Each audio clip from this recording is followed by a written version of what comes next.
Molt bé, doncs ens situem ja a la recta final d'aquesta edició de Trotamundos. Us ho dèiem, us ho avançàvem en el nostre sumari. Avui també visitarem una de les catedrals, de les anomenades catedrals del vi, que tenim a Catalunya. Tenim un patrimoni realment extraordinari vinculat amb aquest sector enològic i avui anem cap a Nulles per visitar precisament aquest celler cooperatiu de Nulles. Un nom realment molt implicat en aquestes catedrals, el nom de l'arquitecte, del geni, del César Martinell. Avui en parlarem també, naturalment, amb el nostre company historiador d'aquesta casa. Joan Pallarès, com estàs? Molt bon dia. Hola, molt bon dia. Benvingut, Joan. Gràcies per atendre'ns un cop més.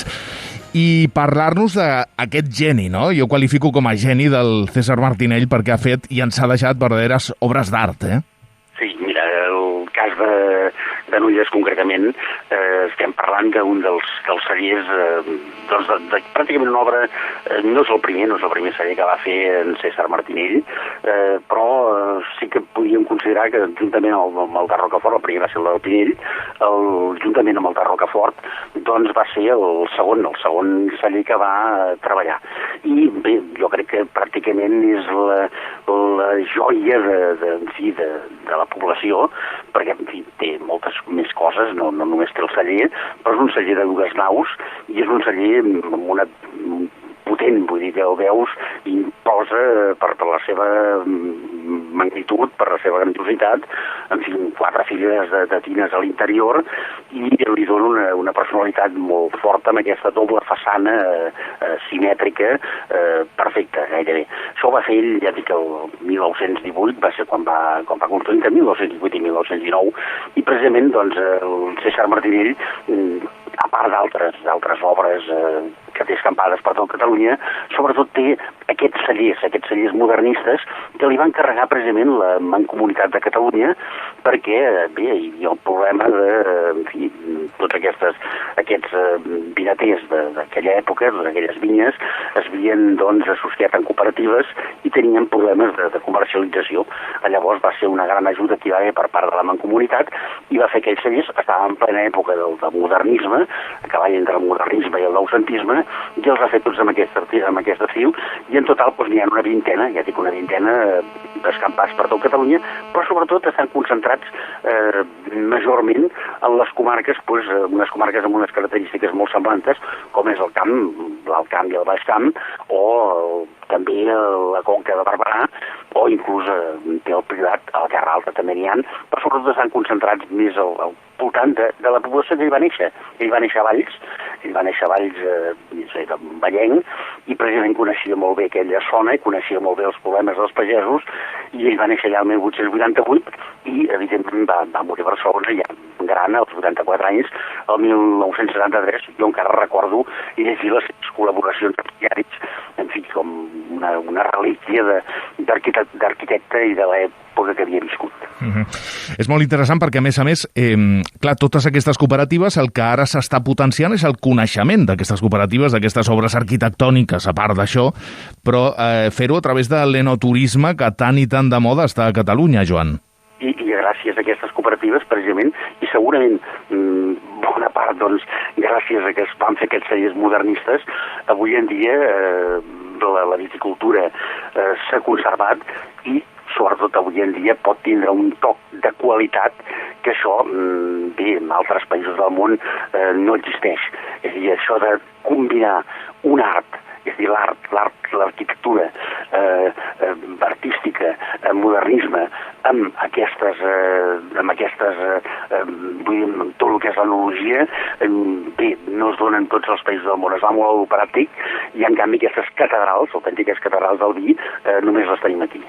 Doncs, sens dubte, d'enoturisme, precisament, ens en pot parlar, i sobretot amb molt de coneixement de causa, un membre de la Junta, precisament, doncs, d'aquest celler cooperatiu de Nulles. Ell és el Francesc Boronat, i a més, doncs, també impulsor de tot aquest element enoturístic de la zona. Francesc Boronat, com estàs? Molt bon dia. Hola, molt bon dia, què tal? Molt bé, encantats de saludar-te també i de certificar efectivament doncs, tot el que està dient el Joan Pallarès i sobretot aquest interès que teniu vosaltres, no?, de donar a conèixer aquestes meravelles que teniu, no? Sí, la veritat, doncs, tenim la sort que els nostres avantpassats vagin fer aquest edifici i l'enoturisme és una manera de donar a conèixer aquest patrimoni històric que tenim, no? Com bé deia el Joan, a les comarques de Tarragona hi ha diferents cellers, diferents edificis modernistes, i és una manera de donar a conèixer a la gent tot el que envolta la cultura del vi, però tot aquest patrimoni històric que tenim, no? En aquest cas, el que és el celler de Nulles, fa uns anys el vam restaurar, perquè, clar, durant els anys de la construcció sí que es conservava l'estructura en molt bon estat, però convenia fer-li un rentat de cara, diguem, no? I es va restaurar tot el que és el celler, i també vam rebre formació de patrimoni nacional, en aquest cas patrimoni nacional cultural, no? I és una manera de donar a conèixer és el que dèiem, la cultura del vi i tot aquest patrimoni arquitectònic i aquestes delícies que tenim aquestes comarques d'interior, no? Joan Pallarès, la visita la recomanes, a més tu l'has fet, i sobretot implicació de tastos, implicació de coneixement gastronòmic de la zona. Home, ara estem en època de calçotades, per tant, escolta, millor moment que ara no n'hi ha cap durant l'any. A més estem a la zona de les calçotades. Exacte, per això ho dic. Una raó de més. A més, tenim en compte que si parlem també no només d'arquitectura i d'enologia, sinó d'història, pensa que tots aquests cellers, el més jove, podríem dir, ja té 100 anys. És a dir, ja són edificis centenaris. Per tant, ja tenen una càrrega històrica bastant important. A més, Francesc, d'aquest coneixement enoturístic, naturalment, hem de conèixer els vostres vins, els vostres caves. Anem a parlar una mica de tot plegat, tot i que ho hem de fer a grans trets perquè teniu moltíssimes referències, no? Però sí que seria interessant una mica destacar i centralitzar una mica la filosofia que teniu en quant a elaboració tant de vins com de caves. Sí, nosaltres, a veure, des de fa uns anys estem apostant per una línia de vins que expressin una mica el que és la particularitat del nostre territori, no? Nosaltres estem en un lloc que estem al litoral, estem bastant a prop del mar, i llavors tot això a cada zona es produeix un microclima i tenim unes terres determinades que marquen unes característiques del vi, no? En el nostre cas, a la zona que estem, sobretot el que és a les tardes, tenim aquesta marinada que ens refresca, estem envoltats per tota una sèrie de serralades a la part de darrere, i produeix tot aquest microclima que juntament amb les terres calcàries que tenim i combinat amb argila produeixen uns vins d'unes determinades característiques que acostumen a ser vins frescos, vins joves, vins més aviat que expressen una fruita i un territori, no? Llavors intentem això, no? Que els vins expressin, vins a l'ampolla, sigui la gent que s'emporta una ampolla de vi de Nulles que es pugui prendre, pugui degustar d'alguna manera un trosset del nostre territori, no? Llavors, també fem diferents línies. Una cosa són els vins tranquils, que tenim uns blancs, rosats, negres, i nosaltres també estem dins de la zona cava, i també fem uns caves. Les nostres caves tots són de llarga criança, diguem, no, en aquests moments fins ara no fèiem caves joves, només estem treballant amb el que són reserves i grans reserves, no? Llavors són uns caves amb uns tocs de pasteleria, amb uns tocs una mica uns torrats, característics de la nostra zona, no?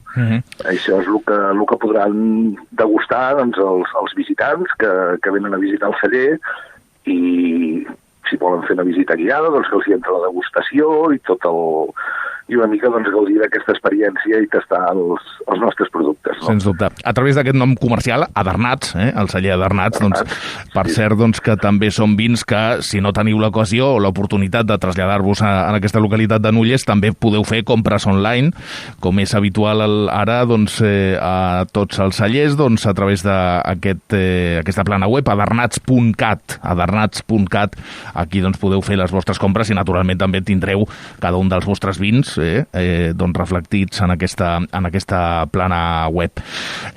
Alguna novetat, ja ràpidament, per acabar, Francesc, alguna creació, alguna novetat doncs, més propera que puguem destacar? Bueno, sempre estem obligats doncs, a innovar, a provar. Estem treballant doncs, amb una nova línia de caves, estem fent diferents proves.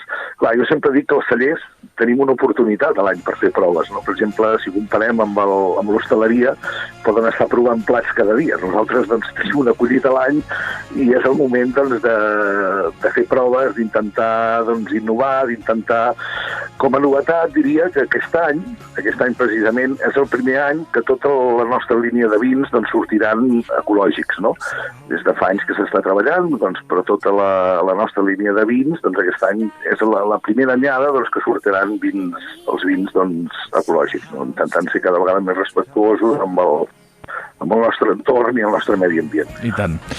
Doncs, amics, avui volíem visitar una de les catedrals, anomenades catedrals del vi, en època, tal com ens deia el Joan Pallarès, de calçotades, doncs us recomanem aquesta visita en aquest celler cooperatiu de Nulles, realment molt agradable, podreu fer els tasts d'aquests vins, dels caves, i després anar a fer una bona calçotada per la zona, que hi ha molts llocs molt interessants. Francesc Boronat, ha estat un plaer. Gràcies per ser amb nosaltres. Moltes gràcies a vosaltres. Moltíssimes gràcies, molt bon dia. Company Joan Pallarès, la propera setmana més històries. Pues fins la propera setmana. Adéu. Gràcies, bon cap de setmana. Well, tell her that I miss our little talks.